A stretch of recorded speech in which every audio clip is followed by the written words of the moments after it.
Swiss burn மாநகரம் ஹூட்வில் நகரில் உங்களுக்கான கனவு இல்ல அபார்ட்மெண்ட் காத்து கொண்டிருக்கிறது. அழையுங்கள். லங்கா ஸ்ரீ நேயர்களுக்கு வணக்கம். என்றும் லங்கா ஸ்ரீயின் நியூஸ் இன்சைட் தமிழ் நிகழ்ச்சியினூடாக நான் உங்களை சந்திக்கின்றேன்.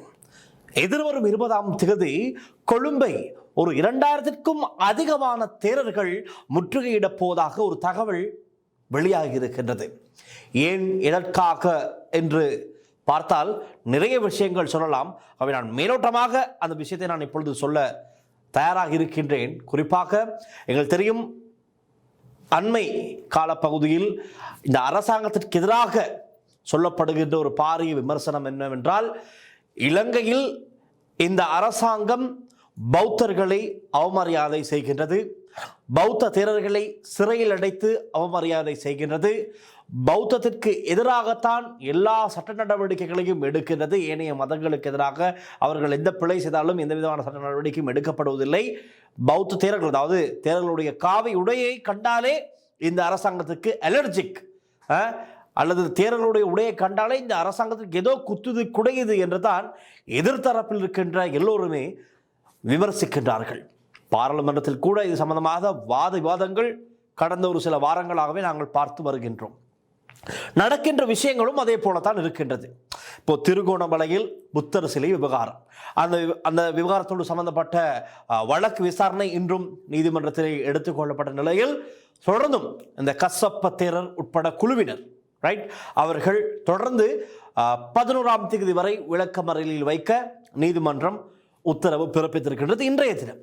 அதையடுத்து அவர்கள் மீண்டும் சிறைச்சாலைக்கு அழைத்து செல்ல முற்பட்ட போது அங்கு ஒரு கூச்சல் குழப்பமாக இருந்தது. காரணம், அங்கு இருக்கின்றவர்கள் கொழும்பிலிருந்து ஒரு டீம் வழமையாக செல்லும், குறிப்பாக சரத் வீரசேகர அவருடைய கோலியாக்கள், அதே போல தேரர்கள் ஒரு சிலரும் அங்கு குழுமியிருந்தார்கள். இந்த கைதான கசப்ப தேரர் உட்பட குழுவினருக்கு ஆதரவாக.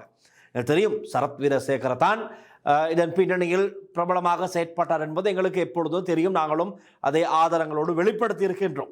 இந்த நிலையில் இன்று இந்த திருகோணமலை நீதிமன்றத்துக்கு முன்பதாக ஒரு தேரர் சற்று அமைதியின்மை ஏற்படுத்துகிறார், கத்தி கூச்சல் குழப்பம் செய்கின்றார். என்னவென்றால், கசப்ப தேரர் உட்பட குழுவினரை, அதுவும் இந்த முக்கியமாக தேரர்களை அதிகாரிகள், போலீஸ் அதிகாரிகள் எல்லோரும் பார்த்து கொண்டிருக்கும் போதே தாக்குகிறார்கள். இது எவ்வளவு அநியாயம்! இந்த அதிகாரிகள் என்ன செய்கிறார்கள்? இந்த அரசாங்கம் ஏன் பழி வாங்குகிறது என்பதை போல அவர் அந்த இடத்தில் நீதிமன்றத்துக்கு வெளியே வைத்து கருத்துக்களை மிகவும் கோபமாக ஊடகங்களை பார்த்து கேள்வி எழுப்பியிருந்தார். ஆகவே இந்த தேரர் யார், எங்கிருந்து சென்றார் என்பதை பார்க்கும்போது தான் எனக்கு சில ஞாபகங்கள் வந்தது.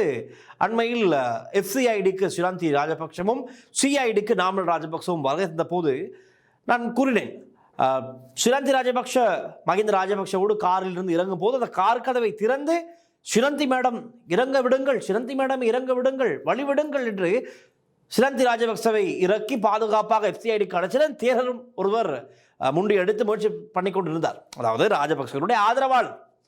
அதே தேரர் தான் இன்றைய தினம் திருகோணமலைக்கு முன்பாக, இந்த திருகோணமலை நீதிமன்றத்துக்கு முன்பாக இருந்து நான் சொன்ன அந்த விஷயங்களை சொல்லி ஊடகங்களுக்கு முன்பு இந்த அரசாங்கத்தின் மீது தனக்கு இருக்கின்ற கோபதாபங்களை அவ்வாறு வெளிப்படுத்தினார். ஆகவே அதே போல மீண்டும் அந்த புத்தர் சிலை வைத்த இடம் கடலோர பிரதேசம் இருக்கின்ற தானே, அந்த இடத்துக்கு சென்று அங்கும் ஒரு சில எதிர்ப்பு கருத்துக்களை தெரிவித்திருந்தார்கள். எந்த எதிர்ப்பு கருத்தோ இல்லையா, அது அவர்களுடைய உரிமை.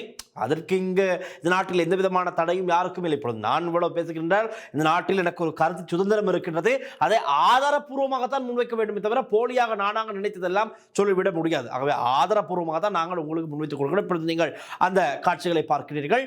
இந்த இடத்திலே சரத் வீரசேகர அவருடைய கோலையாக்கள், அந்த தேரர், நான் சொன்ன தேரர் எல்லாருமே இருந்து கொண்டு இந்த நாட்டில் பௌத்த தர்மத்திற்கு பிரச்சனை வந்து கொண்டிருக்கிறது அடுத்தடுத்து. ஆகவே நாங்கள் அனைவரும் ஒரு பௌத்த தர்மத்தை கட்டியெழுப்ப பாதுகாக்க அனைவரும் ஒன்றுபட வேண்டும் என்பதை போல மீண்டும் அதே ஸ்டைல் சிங்களவர்களை பௌத்தர்களை சூன் பண்ணுகின்ற விதமான கருத்துக்களை, ஒரு உசுப்பேற்றும் விதமான கருத்துக்களை தான் இவர்கள் இப்பொழுது எழுப்பி வருகிறார்கள். ஆகவே இப்படியான பல சம்பவங்கள் இன்று மட்டுமல்ல, இதற்கு முன்பதாக கடந்த வாரங்கள் தொடர்ந்து நாங்கள் பார்க்கின்றோம். அந்த பக்கமாக விமல் வீரவன்ச சுதந்திர சதுக்கத்தில் இருந்த பௌத்த கொடி அது அனுர் அரசாங்கத்தால் சுதந்திர தினம் கொண்டாடுவதற்காக கலற்றப்பட்டது. அதற்காக அந்த விஷயத்தை எல்லாம் சொல்லினார். பிறகு இராணுவ வீரர்கள் அவமரியாதைக்கு உட்படுத்தப்படுகிறார்கள் இந்த அரசாங்கத்தின் கீழே என்றெல்லாம் பல கருத்துக்களை முன்வைத்த நிலையில் இப்போ இதெல்லாம் நாங்கள் பார்த்து வருகின்றோம். தொடர்ந்து இந்த கசப்பத்தினர் உள்ளே இருக்கின்ற சம்பவம், விளக்கமறையில் வைக்கப்படுகின்ற விடயம் எல்லாமே அதை வைத்துத்தான் இவர்களுடைய அஜெண்டாக்கள், எதிர்த்தரப்பின் அரசியல் இப்பொழுது நகர்ந்து கொண்டிருக்கின்றது. இப்போ சஜித் பிரேமதாஸ் தரப்பும் பார்லிமெண்டத்தில் இதை பற்றி பேசுகிறார்கள். ஆனால் அவர்கள் அந்த இடங்களுக்கெல்லாம் சென்று இந்த மாதிரியான கூச்சல் குழப்பத்தில் ஈடுபடுவதில்லை. அது குறைவாக தான் இருக்கின்றது. அவர்களுக்கு வேலை இந்த கோல்ட் ஃபேஸ் பக்கம் இருக்கின்ற ஆர்ப்பாட்டங்களை எல்லாம் கவர் செய்து அவர்களுக்கு என்னென்ன பிரச்சனை கேட்டறிந்து கொண்டு ஊடகங்களுக்கு வாய்ஸ் கட் கொடுக்கிறார்கள். Right, okay. ஆனால் இந்த ராஜபக்ச தரப்பினர் தான், அவர்கள் தான் இந்த பௌத்த மதவாதம் அதிலே அந்த ஸ்ட்ராட்டஜியை கையில் வைத்துக்கொண்டு இப்பொழுது அரசாங்கத்துக்கு எதிரான மட கேம்பெயின், சேறு பூசுதல், எதிர்ப்புகளை வெளிக்காட்டல், ஆக்களை கூட்டி ஆர்ப்பாட்டங்களை செய்வதற்கான ஆயத்தங்களை மேற்கொள்ளுதல் என பல்வேறு விஷயங்கள் இடம்பெற்றுக் கொண்டிருக்கிறது. அந்த வரிசையில் வந்த ஒன்று தான் 20ஆம் தேதி நடக்கப் போகின்ற கொழும்பில் இடம்பெறப் போவதாக சொல்லப்பட்ட அந்த தேர்தலுடைய ஆர்ப்பாட்டம். ஒரு இடத்தில் சொல்லப்பட்டது 2000க்கும் அதிகமான, ஒரு இடத்தில் 5000க்கும் அதிகமான, ஆனால் இறுதியாக நான் ஒரு செய்தி பார்த்தேன் 8000 தேரர்கள் கொழும்பை முற்றுகையிட்டு ஒரு போராட்டத்தை நடத்தப் போவதாக சொல்லுகிறார்கள். இதற்கு அந்த போராட்டத்துக்கு யார் பிரதானமாக இருந்தால் முருத்தட்டுவே தேரர்.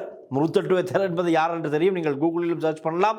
ராஜபக்சர்களுக்கு ஆதரவான கருத்துக்களை அன்று தொடக்கத்திலிருந்தே சொல்லி வருபவர் தான் முருத்தட்டுவே தேரர். அவர் கூட பல்கலைக்கழகத்தின் துணைவேந்தராக நியமிக்கப்பட்ட போது அவரிடம் பட்டம் வாங்குவதற்கு பல்கலைக்கழக மாணவர்கள் நிராகரித்தார்கள். அவர் இப்படி பட்டங்களை வைத்துக் கொண்டு அவர்கள் கையில் வாங்க விருப்பம் இல்லாமல் மாணவர்கள் அப்படி திரும்பிச் செல்கின்ற பல சம்பவங்கள் நாங்கள் இதுக்கு முன்பதாக பார்த்திருக்கின்றோம். ரைட், அரசியல் ரீதியான விஷயங்களிலே தலையீடு செய்கின்ற தேரர்கள் தான் இப்பொழுது இந்த எதிர்ப்பு ஆர்ப்பாட்டங்களை செய்வதற்கு தயாராகி வருகின்றார்கள். இவருடைய பிரதான கருத்து, இலங்கையிலே குறிப்பாக என்பிபி அரசாங்கம், அனுரகுமார திசாநாயக்க ஜனாதிபதி இந்த ஆட்சியின் கீழே பௌத்த தேரர்கள் துன்பத்திற்கு உள்ளாக்கப்படுகின்றார்கள், அவமரியாதைக்கு உட்படுத்தப்படுகின்றார்கள், பௌத்த மதம் பிரச்சனைகளுக்கு முகம் கொடுத்து கொண்டிருக்கின்றது, சிங்களவர்கள் பிரச்சனைகளுக்கு முகம் கொடுக்கின்றார்கள், சிங்களவர்களுக்கு இடமில்லை, தமிழர்களுக்கு தான் இடம், டயஸ்போராக்களுடைய தேவைகளுக்கு தான் இந்த அனுர அரசாங்கம் செயல்படுகிறது, டயஸ்போராக்களுடைய தேவைகளுக்காக இவர்கள் சிங்களவர்களை எதிர்த்து கொண்டிருக்கிறார்கள். இது தான் இவர்களுடைய கதையாக இருக்கின்றது. இதே தான் நல்லாட்சி அரசாங்கம் என்று சொல்லப்படுகின்ற ரணில் மைத்ரி அரசாங்கத்தின் போதும் நல்லாட்சி அரசாங்கம் என்று பாரம் எடுத்தார்கள். இந்த நாடு பாதுகாப்பில் இல்லை, பாதுகாப்பில் இல்லை, பாதுகாப்பற்ற இடத்திலே நாடு இருக்கிறது என்று தொடர்ந்து சொல்லி சொல்லி சொல்லி சொல்லி வந்து பல பிரச்சனைகளை செய்வித்தார்கள். ரைட், ஒரு கட்டத்திலே அப்பொழுது ஜனாதிபதி மைத்ரிபால சிறிசேன பிரதமர் பதவியை ரணிலிடமிருந்து பறித்து, ரணிலுக்கே தெரியாது, ரணில் விக்ரமசிங்கவிடம் பறித்து மஹிந்த ராஜபக்சே வர சொல்லி பிரதமர் பதவியை கொடுத்திருந்தார். அது பெரும் பரபரப்பு சர்ச்சையை ஏற்படுத்தி இருந்தது. மீண்டும் அங்கெங்கு பிரச்சனைகள் பண்ணி மீண்டும் அந்த பதவி மஹிந்த ராஜபக்சவிடம் எடுத்து ரணில் விக்ரமசிங்கம் எடுத்துக்கொண்டு தான் மீண்டும் பிரச்சனைகள், ஆர்ப்பாட்டங்கள், நல்லாட்சி அரசாங்கத்துக்கு எதிராக பாரிய ஆர்ப்பாட்டங்கள் இடம்பெற்றது. பின்னர் ஈஸ்டர் தாக்குதல், குண்டு வெடிப்பு, அதுவும் ஒரு இடத்திலே லிங்க் ஆகிறது இன்றைய நியூஸ் இன்சைட்டில் நாங்கள் அதை பார்க்கலாம். குண்டு வெடிப்புக்கு பின்னர் நாங்கள் அப்போதே சொன்னோம், கேட்கவில்லை மக்களே, பார்த்தீர்களா நாடு தேசிய பாதுகாப்பு இன்று என்ன ஆனது என்று கேட்டவுடன் மக்கள் திரும்பினார்கள் அவர்கள் பக்கம். அதே சிஸ்டம், அதே கேம்பெயின் இப்பொழுதும் அனுர் அரசாங்கத்துக்கு எதிராக ராஜபக்ச தரப்பினர் கையில் எடுத்திருப்பது தான் திட்ட தெளிவாக விளங்குகின்றது. ரைட், அதே ஸ்டைலில் மீண்டும் இவர்கள் இப்பொழுது எடுத்திருக்கின்றது நாட்டின் பொருளாதார சம்பந்தமாக இல்லை, நாட்டின் சட்ட திட்டங்கள் சம்பந்தமாக இல்லை, நீதிமன்ற நடவடிக்கைகள் சம்பந்தமாக இல்லை. இவர்கள் கையில் எடுத்திருக்கின்ற ஒரே விஷயம் இந்த மதவாதம், இனவாதம் என்பது தான். அது தெளிவாக தெரிகிறது. தமிழர்கள் நாங்கள் புதிதாக கூறவில்லை, சிங்களவர்கள் இன்று நாட்டில் வாழ்கின்ற பெரும்பான்மை இனத்தவர் இதை குறிப்பிட்டு சொல்கிறார்கள். ராஜபக்சக்கள் இப்பொழுது தான் செய்து கொண்டிருக்கிறார்கள். ராஜபக்சவுக்கு ஆதரவானவர்கள் இப்பொழுது கையில் எடுத்திருக்கின்ற ஆயுதம் தான் மதவாதம், இனவாதம் என்று வெளிப்படையாக சொல்வதை எங்களுக்கு சோசியல் மீடியாவிலே நாங்கள் ஒவ்வொரு பதவியும் பார்க்கும்போது எங்களுக்கு திட்ட தெளிவாக தெரிகிறது. ஆகவே ஒரு தரப்பு தான், ஒரு குழுவினர் தான் இவர்கள் சொல்வதையெல்லாம் நம்பிக்கொண்டு இவர்கள் பின்னால் சென்று கொண்டு மீண்டும், அதாவது இப்போ ராஜபக்ச மிதமாக நாமல் ராஜபக்சவை அடுத்த ஜனாதிபதியாக்க வேண்டும் என்ற கனவுகளோடு ஆசைகளோடு செயற்படுவதை எங்களால் அவதானிக்கூடியதாக இருக்கிறது. ஆனால் மேக்சிமம் இவர்கள் ட்ரை பண்ணுவது 5 வருடம் ஆட்சி முழுவதற்குள்ளே ஒரு கலவரத்தை பண்ணியாவது ஆட்சியை பிடிக்க வேண்டும் என்பதுதான் இவர்களுடைய டாக்கெட்டாக இருக்கிறது. ஆனால் அதற்கான இடம் இல்லாமல் இருப்பதைத்தான் சொல்லக்கூடியதாக இருக்கும். காரணம், இந்த அரசாங்கம் அதற்கு இன்னமும் இடம் கொடுக்காமல் இருக்கின்றது. ரைட், அதற்கான வழியை இன்னும் எங்குமே இந்த அரசாங்கம் விடவில்லை. அது தெளிவாக இருக்கின்றது. அரசாங்கம் தன்னுடைய பாதையில் பயணித்துக் கொண்டிருக்கின்ற தருணத்திலே எதிர்த்தரப்புகள் என்னத்தான் கூச்சல் குழப்பத்தை ஏற்படுத்தினாலும் எங்களுடைய லைனில் நாங்கள் பாதையில் பயணிப்போம் என்று அரசாங்கம் ஒரு பக்கம் பயணிக்க, எதிர்த்தரப்பினர் இப்படியான செயற்பாடுகளை தீவிரமாக, மிக தீவிரமாக செய்து கொண்டு செல்கின்றார்கள். இந்த நிலையில் திஹாரி என்கின்ற பிரதேசத்தில் நேற்றைய தினம் ஒரு அரபு கல்லூரியில் ஒரு பட்டமளிப்பு விழா இடம்பெற்றிருக்கிறது. இந்த பட்டமளிப்பு விழாவுக்கு பிரதம அதிதியாக நாமல் ராஜபக்ச அழைக்கப்பட்டிருக்கிறார். இப்போ இது சம்பந்தமான பதிவுகள் நிறைய ஃபேஸ்புக்கில் கண்டோமானால் அந்த கமெண்ட் செக்ஷன், இந்த பதிவுகளுக்கு இருக்கின்ற கமெண்ட் செக்ஷனில் போனால் எல்லாருமே எதிர்ப்பு, கடும் எதிர்ப்பு. இப்போ எப்படி இது முதலில் காட்சிப்படுத்தப்பட்டது என்றால், இஸ்லாமிய சமூகம் ராஜபக்சக்கள், குறிப்பாக நாமல் ராஜபக்சவை ஏற்றுக்கொண்டிருக்கின்றது. அரசாங்கத்தில் இருந்து கூட யாரையும் இவர்கள் அழைக்கவில்லை. நாமல் ராஜபக்சவை அழைத்து அந்த சந்தோஷத்தை பகிர்ந்து கொள்ளும் விதமான பதிவுகளை எங்களுக்கு ஆங்காங்கே காணக்கூடியதாகவும் இருந்தது. ஆனால் அந்த கமெண்ட் செக்ஷனில் போயிட்டு பார்த்தால்தான் தெரியும், முஸ்லீம் சமூகம் இவர்களை ஏற்கவில்லை. மாறாக ஒரு சில தேவைகளுக்காக அங்கு அந்த திஹாரி இமானியா அரபு கல்லூரி மதரசா பட்டமளிப்பு விழாவுக்கு இவர் அழைக்கப்பட்டதாகவும் அந்த கமெண்ட் செக்ஷனிலே ஒரு சில முஸ்லீம்களால், முஸ்லீம் மதத்தைச் சேர்ந்தவர்களால் கமெண்ட் செய்யப்பட்டு வருகின்றது. அதையும் தெளிவாக நாங்கள் சொல்ல வேண்டும். இது சம்பந்தமாக நாங்கள் சற்று தேடி பார்த்தோம், என்ன நடந்தது. இப்போது உங்களுக்கு தெரியும், ராஜபக்சர்களுடைய ஆட்சி காலத்திலே முஸ்லீம் சமூகம் முகம் கொடுக்காத பிரச்சனைகள் அல்ல. ரைட், இப்போ கூட அல் ஜசீரா வெப்சைட், நாங்கள் சொன்னால் சில பேர் ஏற்றுக்கொள்ள மாட்டீர்கள். ரைட், அல் ஜசீரா வெப்சைட் சர்வதேச ரீதியான ஒரு வெப்சைட் இருக்கின்றது. ஆகவே அதில் கூட ராஜபக்சர்களுடைய ஆட்சி காலத்தில் முஸ்லீம்கள் முகம் கொடுத்த பிரச்சனைகள் என்ன என்பதை அப்படி வரிசையாக ஓர்டரிலே அவர்கள் பதிவேற்றிருக்கிறார்கள். சென்றால் இப்பொழுது நீங்கள் பார்க்கிறீர்கள் திரையில், இது உங்களுக்கு காணக்கூடியதாக இருக்கின்றது. இப்படித்தான் பாருங்கள் எவ்வளவு தகவல்களை சேகரித்து இவர்கள் ஒரு செய்தியாக பதிவிட்டிருக்கிறார்கள். இப்படியெல்லாம் இருக்கின்ற இடத்தில் இளைஞர்கள் யாருமே இந்த விஷயங்கள் எல்லாம் மறக்கவில்லை.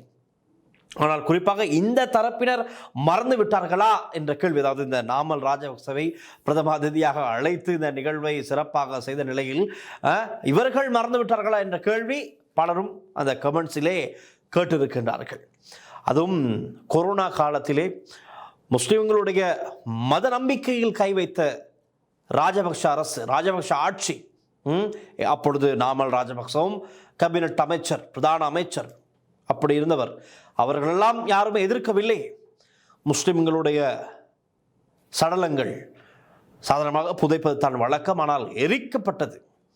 உலக நாடுகள் எல்லாமே புதைக்கலாம் அல்லது எரிக்கலாம், அதாவது மத நம்பிக்கையின் அடிப்படையில் செய்யலாம் என்று சொல்லப்பட்ட போது கூட இலங்கையிலே எரிக்கத்தான் வேண்டும் என்று கோட்டாபய ராஜபக்சவுடைய ஆட்சி காலத்தில் ஒரு கட்டளை பிறப்பிக்கப்பட்டதும் முஸ்லீம் கொரோனாவால் பாதிக்கப்பட்ட முஸ்லீம் சடலங்கள் எரிக்கப்பட்டது.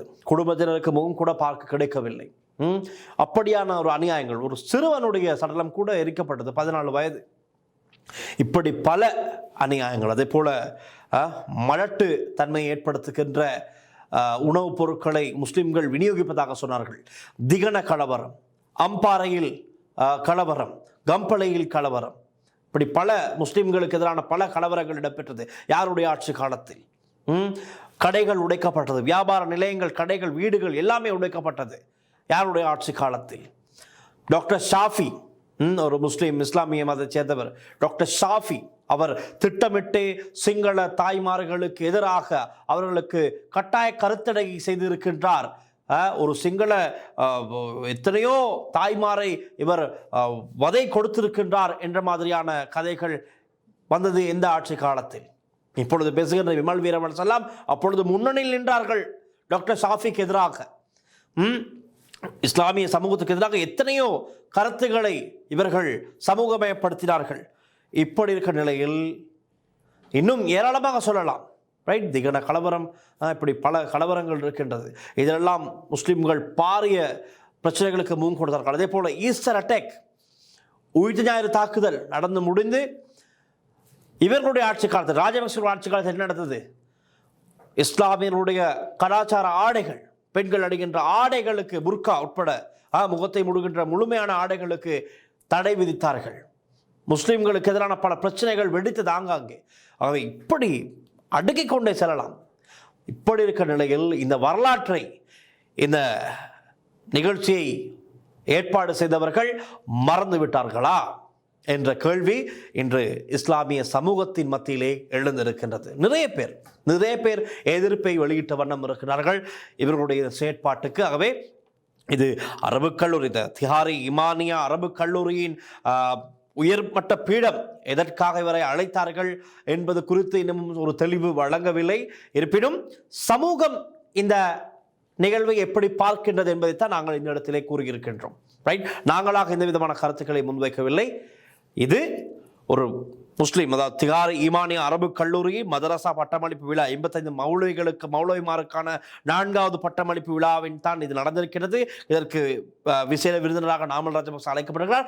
இந்த விஷயத்தை அதே சமூகத்தில் இருக்கின்ற ஏனைய மக்கள் எப்படி பார்க்கின்றார்கள் என்பதைத்தான் நாங்கள் இன்று இந்த இடத்திலே குறிப்பிட்டு காண்பித்திருக்கின்றோம். ஆகவே வரலாற்றை மறக்க வேண்டாம் மக்களே என்று தான் எல்லோருமே கேட்டுக்கொள்கின்றார்கள். பார்க்கலாம் இது சம்பந்தமாக இந்த அரபு கல்லூரி என்ன தெளிவு வழங்கப் போகிறது என்று. இந்த நிலையில் விமல் வீரவன்சனுடைய கதை இருக்கின்றது. விமல் வீரவன்ச நேற்றைக்கு முன்தினம் ஒரு நிகழ்வில் பொதுவெளியிலே ஒரு விஷயத்தை வெளிப்படையாக தெரிவிக்கின்றார். என்பிபி அரசாங்கத்தின் அமைச்சர் நளின் ஜெயதிஸ இந்தியா நோக்கி பயணம் சென்ற போது அவருக்கு ஃப்ளைட்டில் ஒரு நபர் அறிமுகமாகின்றார். அப்பொழுது அந்த நபர் நளின் ஜெயதிஸ அமைச்சருக்கு ஒரு கிரெடிட் கார்டை கொடுக்கின்றார். உங்களுக்கு வேண்டியது விருப்பமானதெல்லாம் வாங்கிக் கொள்ளுங்கள் என்று ஒரு கிரெடிட் கார்டை கொடுக்கின்றார். அவரும் அந்த கிரெடிட் கார்டை வாங்கிக் கொண்டு 10 லட்சத்துக்கும் அதிகமான பொருட்கள், அவருக்கு தேவையான ஆசையான பொருட்கள் எல்லாம் வாங்கி இருக்கின்றார். அவை அந்த நபர், அந்த கிரெடிட் கார்டை கொடுத்த நபர் யார் என்று பார்த்தால் கேலியர் அம்புக்குள்ள சுகாதார அமைச்சராக இருந்தபோது சரி, இந்த அரசாங்கம் இதே போல் நளின் ஜெயதிஸவும் சுகாதார அமைச்சர் தானே, இவர்களுடைய இந்த சுகாதாரத்துறையில் கொண்டு வரப்படுகின்ற, இந்தியாவிலிருந்து இலங்கை கொண்டு வரப்படுகின்ற தரமற்ற மருந்துகளை கொண்டு வருவதற்கு ஒரு உதவியாக இருக்கின்ற, ஒருங்கிணைப்பு செய்கின்ற சில நிறுவனங்களை சேர்ந்த ஒரு முக்கியமானவர் தான் அந்த கிரெடிட் கார்டை வழங்கி இருக்கின்றார். அதாவது அவரிடம் கிரெடிட் கார்டை வாங்கிவிட்டு பொருட்களை எல்லாம் வாங்கி கொண்டு இந்த பக்கம் தரமற்ற மருந்துகளை நாட்டுக்கு, அந்த கேலியை செய்ததை போல இவர்கள் செய்கின்றார்கள். கேலியவை அவர் விட்டுக் கொடுக்கவில்லை, நளின் ஜெயதிஸ தரமற்ற மருந்துகளை இறக்குவதாகத்தான் அவருடைய கருத்து இருந்தது. ஆகவே இது உண்மை தன்மை என்ன என்பது குறித்து அனைவரும் பேச தொடங்கியவுடன் இன்று நேற்றைய தினம் ஒரு கடிதம் பறந்திருக்கின்றது. விமல் வீரவன்சவுக்கும் அதை காட்சிப்படுத்திய ஒளிபரப்பிய ஒரு சிங்கள பிரதான ஊடகம் 2 தரப்புக்கும் கடிதம் சென்றிருக்கிறது, நஷ்ட ஈடு கோரி. அதாவது இது முற்று முழுதாக பொய்யான போலியான தகவல். இந்த நிலையில் இது சம்பந்தமாக நஷ்டஈடு தனக்கு அவப்பெயர் ஏற்படுத்துகிறது, போலியான ஒரு செய்தியை கூறியிருக்கிறார்கள் என்று கூறி நளின் ஜெயதிஸ அமைச்சர் தரப்பிலிருந்து நஷ்டஈடு கோரி வழக்கு தாக்கல் செய்யப்பட்டிருக்கிறது. விமல் வீரவன்ச சாதாரணமாக சீனா சைடில் தான் பேசுவார். சைனா லைனில் தான் அவருடைய அரசியல் நகர்வுகள் இருக்கும். இந்தியாவுக்கு எதிர்ப்பான கருத்துக்களை தான் தொடர்ந்து அவருடைய அரசியல் ரீதியாக பார்க்கும்போது இந்தியாவுக்கு எதிரான கருத்துக்களைத்தான் அதிகமாக முன்வைத்து வந்திருக்கின்றார். இந்த நிலையில் இப்பொழுது இவருக்கு எதிர்ப்பு தெரிவிக்கின்ற ஆட்சியில் இருக்கின்ற என்பிபி ஜேவிபி குழுவினர் அவர்களும் இருக்கிறார்கள், இந்தியாவும் இருக்கிறார்களே. சொல்லவா வேண்டும், அன்லிமிட்டடாக தாக்குதல் நடத்த முற்பட்ட போது அவருக்கு வேலை பிழைத்திருக்கின்றது. அவை இப்பொழுது அவர் இது சம்பந்தமான உண்மை தன்மைகளை வெளிப்படுத்த வேண்டும். இப்பொழுது எப்படியும் நீதிமன்றத்தில் இந்த வழக்கு விசாரணை தொடரும். ஆனால் இலகுவில் இது ஒரே நாளில் முடிகின்ற விஷயம் அல்ல, சற்று காலதாமதமாகலாம். விசாரணைகள் நடத்தப்படும். இவர் இதை உண்மையாக சொன்னாரா, இது எந்த அடிப்படையில் இதை கூறினார் என்று அவை இந்த விசாரணைகள் முடிந்தான் நஷ்ட ஈடு இவர் கொடுப்பதா இல்லை என்பது நீதிமன்றம் தீர்மானிக்கும். ஆகவே அதுவரை எப்படியும் விமல் வீரவன்ச நினைத்திருப்பார், போற போக்கில் சமாளித்துக் கொள்ளலாம். ஏனால் அவரும் சொல்கிறார், முடிந்தால் நஷ்ட ஈடு போடுங்கள், வழக்கு தொடருங்கள், நான் ஆதாரத்தோடு வருகிறேன் என்று கூறுகிறார். இனி ஆதாரங்களை முன்வைப்பது அவருடைய கையில், உண்மை தன்மையை வெளிப்படுத்துவது நளின் ஜெயதிஸ கையில். உண்மையாக இவர் கிரெடிட் கார்டை வாங்கினாரா, 10 லட்சத்துக்கும் அதிகமான பொருட்களை வாங்கினாரா, உண்மையாகவே அந்த நபர் தரமற்ற மருந்துகளை இறக்குமதி செய்யும் அந்த நிறுவனங்களின் ஒருவரா, முக்கிய புள்ளியா, இதெல்லாம் இனி வெளிப்படுத்தப்பட வேண்டும். ரைட், உண்மை தன்மையோடு நடப்பதுதான் யாருக்கும் சிறந்தது. இப்படி இருக்கிற நிலையில் நாமல் ராஜபக்ச தான் இந்த நிகழ்வுக்கு பிரதம அதிதியாக கலந்து கொண்டார் என்று பார்த்தால் இன்னொருவர் இருக்கின்றார்.